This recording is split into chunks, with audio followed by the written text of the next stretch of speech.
मराठी माणसाच्या हक्कासाठी स्वर्गीय बाळासाहेब ठाकरे यांनी शिवसेना स्थापन केली। मात्र सत्तेच्या नावाखाली आपला घराणेशाहीचा हेतू साध्य करण्यासाठी महाविकास आघाडी सरकारनं जनतेचं हित कायमच बाजूला सारलं। कारण उद्धव ठाकरेंना त्यांचा मुलगा आदित्य ठाकरेला मुख्यमंत्री बनवायचंय, तर शरद पवारांना त्यांच्या लेकीला मुख्यमंत्री बनवायचंय। सोनिया गांधींनी तर आपल्या पुत्रप्रेमासाठी संपूर्ण काँग्रेस पक्षच पणाला लावला। जनतेचा कोणताही विचार न करता गेली कित्येक वर्ष काँग्रेस एकाच प्रॉडक्टला रिलॉन्च करतीये। याला वैतागून ज्योतिरादित्य सिंधियांपासून मिलिंद देवरांपर्यंत अनेक दिग्गज नेत्यांनी काँग्रेसला रामराम केला।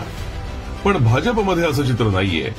साधा कार्यकर्ताही पक्षाचा अध्यक्ष होऊ शकतो, पंतप्रधान होऊ शकतो, पण महाविकास आघाडी घराण्याचीच मालकी पाहायला मिळते।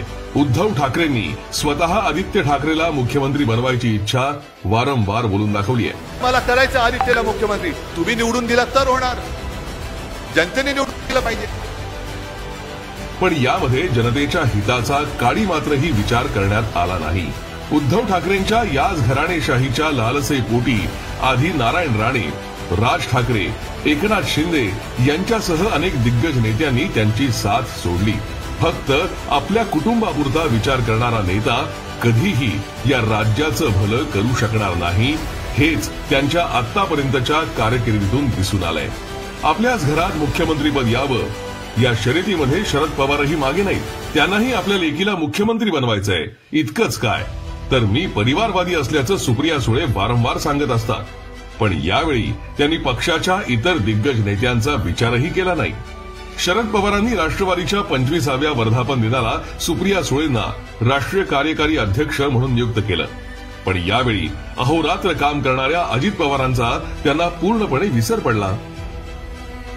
आजही शरद पवारांच्या तुतारी गटामध्ये मेहनत करणाऱ्या जयंत पाटलांसारख्या नेत्यांना पुढे कोणतीही संधी नाहीये, कारण सगळी सूत्र ही सुप्रिया सुळेंच्या हातात देण्यात आली आहेत। महाराष्ट्रामध्ये भाजप सरकार आल्यापासून घराणेशाहीला आळा बसलाय।